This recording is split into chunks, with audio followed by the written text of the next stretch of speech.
Bonjour et bienvenue pour ce nouveau numéro de Bourse Focus, le magazine des produits et services proposé par Bourse-Banque. Et j'ai le plaisir d'accueillir aujourd'hui sur le plateau Delphine Arnaud et Marie Delessac, toutes deux gérantes allocataires en charge de la gestion des profils, de la gestion pilotée de votre contrat d'assurance vie Boursorama Vie, toutes deux chez Edmond Rothschild Asset Management. Bonjour mesdames.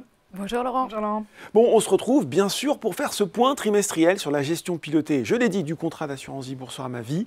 Et question un petit peu rituelle qu'on pose en guise d'introduction, quels sont les événements marquants de la macroéconomie, de la géopolitique, des résultats d'entreprise qui ont le plus influé sur votre gestion des différents mandats de la gestion pilotée Boursorama Vie?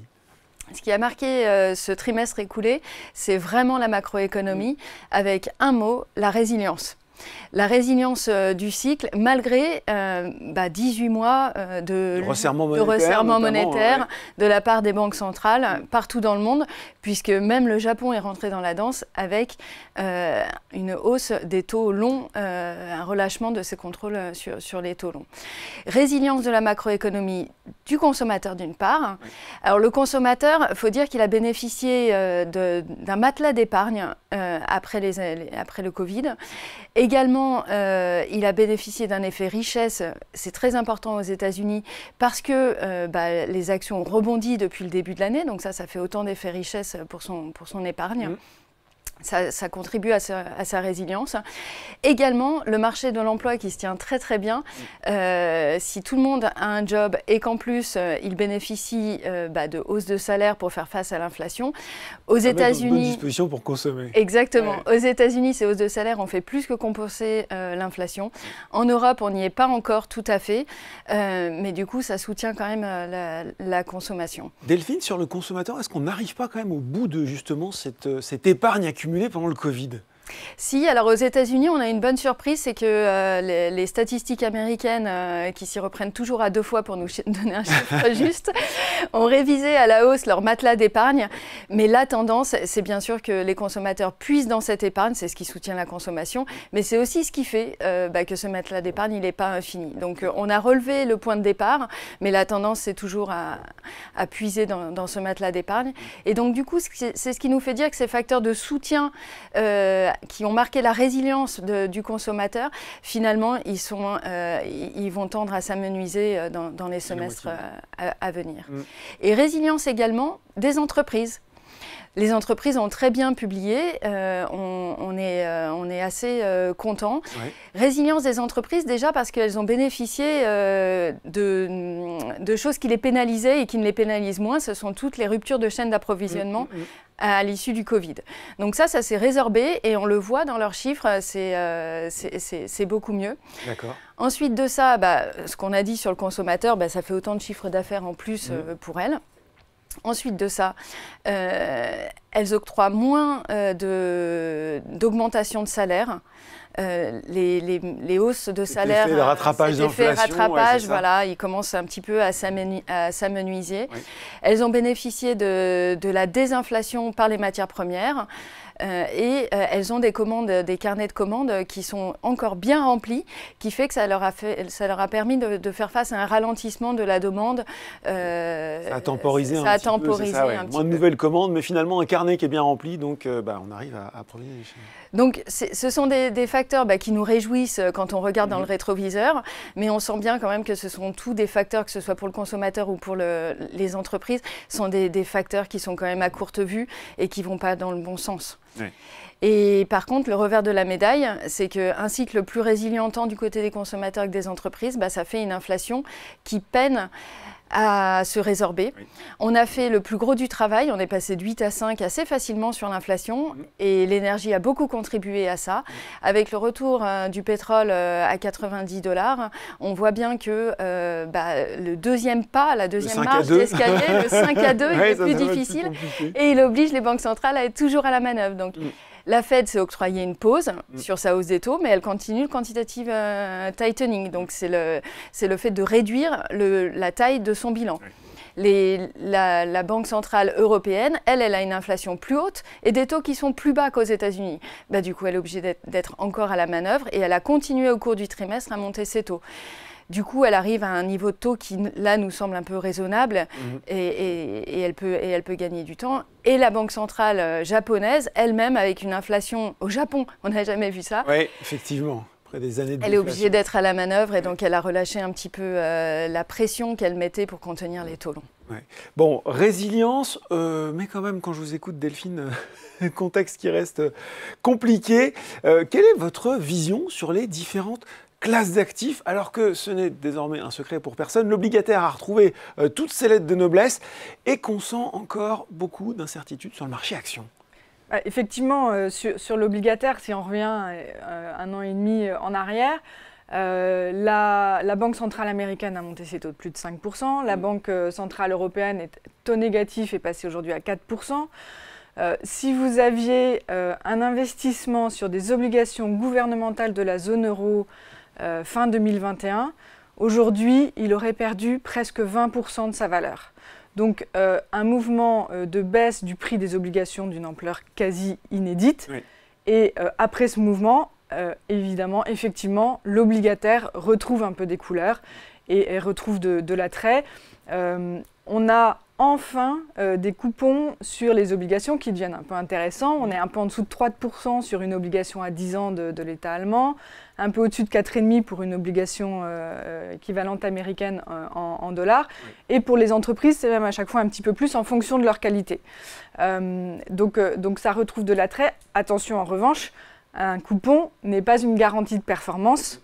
Donc il faut conserver toujours de la sélectivité sur les États ou les entreprises dont on va acheter les dettes. Vous parliez d'incertitude sur les marchés actions. Oui, en ce moment, il y en a. On a retrouvé de la volatilité. Deux raisons principales à cela, selon nous. La première, on vient d'en parler, c'est la hausse des taux. Bien sûr. La hausse des taux a des conséquences sur la valorisation des entreprises. Si les taux sont élevés, que vous avez un meilleur rendement sur un actif qui a moins de risques. Plus risqué, on va dire. Vous allez, pour acheter un actif plus risqué, vous allez vouloir des résultats plus solides, plus de croissance des résultats, plus de perspectives de hausse des marchés actions. Sinon, si vous n'avez pas ça pour rémunérer votre risque, vous allez vous rabattre sur un actif qui, normalement, en temps normal, on va dire, est censé être moins risqué que les actions. Et donc, effectivement, c'est ce qu'on a connu en fait cet été, au mois d'août et septembre. On a eu une hausse des taux qui a repris et des conséquences sur les marchés actions. Les valorisations ont baissé et les marchés actions donc ont baissé en conséquence. Donc ça, c'est un premier facteur d'incertitude, on va dire, sur les marchés actions. Le deuxième facteur, c'est les résultats des entreprises. À partir de la mi-octobre, on entre dans la saison de publication des résultats du troisième trimestre 2023 des entreprises. Sur un an, donc par rapport au troisième trimestre 2022, on attend plutôt des baisses de résultats, globalement, des entreprises, mais c'est surtout tiré par les valeurs énergétiques. Les résultats des entreprises énergétiques les effets de base sont défavorables. Voilà, sont très dépendants des cours du pétrole. Aussi, les cours du pétrole en 2022 étaient plus élevés en moyenne qu'ils ne le sont aujourd'hui, malgré le rebond qu'on a eu sur le pétrole. Donc effectivement, les entreprises énergétiques ont des résultats en forte baisse. Si on retire ces entreprises énergétiques, les investisseurs attendent en moyenne une croissance autour de 4% aux États-Unis sur un an, 2% en zone euro. Selon nous, en fait, la résilience qu'on a connue de l'économie a été bien plus marquée aux États-Unis qu'en zone euro, avec un environnement bien meilleur. Et donc, on pense que les résultats, les entreprises américaines sont plus à même de délivrer des résultats positifs que les entreprises de la zone euro pour ce troisième trimestre. Pour l'année prochaine, on est un peu plus mesuré. On l'évoquera peut-être effectivement, je pense, à venir. Moi, j'ai quand même une question. Quelles conséquences, justement, de cette appréciation des marchés actions de l'obligataire vous avez tiré pour la gestion des mandats, justement? Ce qu'on trouve, c'est que cette hausse de taux, ce choc sur les taux longs qui a pénalisé les entreprises les plus chères, offre des opportunités, notamment sur toutes les entreprises de qualité. qui vont nous permettre sont celles qui sont solides, solides dans leur bilan, solides dans leurs résultats, solides dans leurs revenus pour passer les cycles, mais qui étaient valorisées un peu trop chèrement, surtout que le marché a décidé que la récession n'était pas pour 2023 et commence à douter qu'elle arrive en 2024. C'est pas notre cas. Hein, c'est un atterrissage pour le moment. Et du coup, le fait que ces entreprises aient souffert pendant ce choc de taux, ça donne des bons points d'entrée pour renforcer nos positions sur ces entreprises de qualité. Ce qu'on voit, le premier effet de ces hausses de taux, ça va peser sur les entreprises les plus fragiles, celles qui vont devoir se refinancer, celles qui n'ont pas une profitabilité assez satisfaisante et qui vont devoir faire appel à l'épargne, lever des capitaux, aller retourner voir leur banquier. La situation est un peu différente aujourd'hui, après 18 mois de politique monétaire restrictive. Et du coup, ça nous encourage à favoriser les entreprises de qualité, ce qu'on a fait depuis le début de l'année et qu'on continue de faire progressivement au fur et à mesure que, selon nous, on rentre dans un cycle qui va s'avérer plus difficile. Il y a des secteurs que vous aimez toujours sur le marché action, particulièrement, bien sûr, il faut qu'on parle aussi de l'IA, hein, qui a boosté la performance de toutes les valeurs de la tech au premier semestre. C'est quelque chose auquel vous êtes sensible dans la gestion là aussi des mandats pilotés? Oui, on est très sensible, au secteur de l'IA. On a investi pour les mandats Boursorama, pour les profils, on a investi dès juin 2022 dans un fonds qui se positionne justement de façon thématique sur l'intelligence artificielle. À l'époque, il n'y avait pas encore de ChatGPT et Nvidia était en souffrance parce que Nvidia était catégorisée comme une entreprise qui vendait des processeurs pour miner les bitcoins. Et donc, vous voyez, tout ça, ça illustre qu'il faut faire très attention sur les entreprises dans lesquelles on investit. On n'investit pas dans des modes. Nvidia était vue dans la mode Bitcoin, maintenant elle est vue dans la mode IA. Nous, ce qu'on veut, c'est que les entreprises ne soient pas chahutées dans leur valorisation par des effets de mode. On choisit des thématiques parce qu'on pense que cette thématique-là, elle va peser, elle va porter des résultats sonnants et trébuchants dans les entreprises dans lesquelles on investit. Donc l'IA fait partie de nos thématiques et on a saisi la balle au bond quand les valorisations étaient très affaiblies. En juin 2022. On continue d'aimer les thématiques comme le big data, par exemple, qui est une acceptance plus large de l'IA. Pas seulement la partie technologique, mais toutes les entreprises qui vont bénéficier en fait de ces révolutions technologiques et de ces révolutions de big data. Ça porte tous les secteurs. Et donc, pour répondre à votre question, on va moins se concentrer sur des secteurs que sur des thématiques d'avenir, des thématiques d'avenir. Ces thématiques d'avenir, on a le vieillissement de la population, on a la transition énergétique, avec un accent qui est mis sur des entreprises qui vont apporter des solutions et des entreprises qui vont voir ensuite ces thématiques se traduire par plus de bénéfices, pas forcément un engouement, une mode et une valorisation plus élevée. Bon, on a, voilà, pour ce qui s'est passé sur le trimestre écoulé, on aime bien aussi faire avoir un côté un petit peu prospectif. Quels sont vos scénarios, vos convictions de gérantes à toutes les deux pour les mois à venir? Comment elles se présentent cette fin d'année? Et Marie l'avait déjà esquissé un petit peu le début de l'année 2024. Oui, alors pour la fin d'année, on pense qu'elle sera probablement plus volatile que ce qu'on a connu jusqu'à aujourd'hui. Ça a commencé un peu, hein, ça a commencé un peu, ouais. mais pour nous, ça devrait se prolonger jusqu'à la fin de l'année, probablement début d'année prochaine aussi. Ouais. En fait, on a quand même plusieurs risques qui s'accumulent. En premier lieu, le risque géopolitique qui augmente fortement, notamment avec la situation au Moyen-Orient, qui peut avoir des conséquences sur les prix du pétrole. On a cette fin de hausse de taux des banques centrales qui amène de l'incertitude, notamment sur la durée du maintien des taux élevés. Et du coup, chaque chiffre économique, chaque réunion de banque centrale est scrutée, décortiquée, analysée par les investisseurs. Et ça entraîne des mouvements un peu erratiques sur les marchés. Et enfin, les chefs d'entreprise aussi sont un peu dans cette incertitude de cycle économique sans savoir où trop on se positionne et donnent beaucoup moins d'indications sur leur business et sur leur vue pour les prochains mois.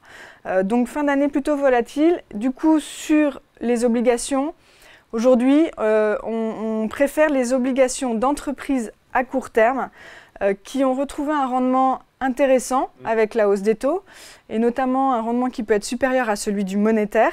Et en cas d'accident, de problèmes géopolitiques, elles ont un petit coussin pour amortir aussi ces phases volatiles sur les marchés. On reste attentif à la vigilance des gérants qu'on sélectionne sur la qualité des entreprises dans lesquelles ils investissent, sur leur solidité financière, parce qu'effectivement, cette hausse de taux, en fait, elle accroît le risque de défaut sur les entreprises les moins solides. Un bilan solide, hein, voilà, donc un bilan solide. D'ailleurs, sur le profil défensif, on a commencé à diminuer le crédit à haut rendement pour justement privilégier ce crédit court terme sur lequel on arrive à trouver des rendements, comme je disais, supérieurs au monétaire. Et l'idée, c'est de continuer à préparer notamment ce profil à une possible remontée du risque des défauts des entreprises. On aime bien favoriser aussi les gérants flexibles dans cet environnement. Les gérants qui sont opportunistes, qui sont capables de faire évoluer leur positionnement sur les marchés de façon assez rapide, notamment sur les taux, de saisir des opportunités après des phases de hausse de taux. Et effectivement, on l'a vu au mois de mars avec la crise financière, on le voit dès qu'on a du stress géopolitique qui revient. En cas de stress, les obligations gouvernementales restent un actif refuge, une valeur refuge. Et donc c'est vrai que ces gérants-là ont la possibilité de saisir ces opportunités de marché de façon plus efficace. Et cette gestion flexible, on aime bien aussi l'avoir côté action. Et donc là, on va aller chercher des fonds flexibles, des fonds d'action protégés, donc qui ont pour vocation d'amortir les phases de baisse des marchés. Toujours sur des entreprises, on va essayer de chercher plutôt la qualité avec donc un focus sur la qualité, la solidité financière des entreprises et leur valorisation, puisque, on l'a dit, la hausse des taux peut pénaliser la valorisation de certaines entreprises. Et voilà, pour ces explications. Il est exigeant, hein, cet environnement. Merci beaucoup, mesdames, pour ces explications et la gestion des différents mandats de la gestion pilotée Boursorama Vie. Merci. Merci, Laurent. Merci. Bourse Focus, c'est fini pour aujourd'hui, mais on se retrouve très bientôt pour un nouveau numéro.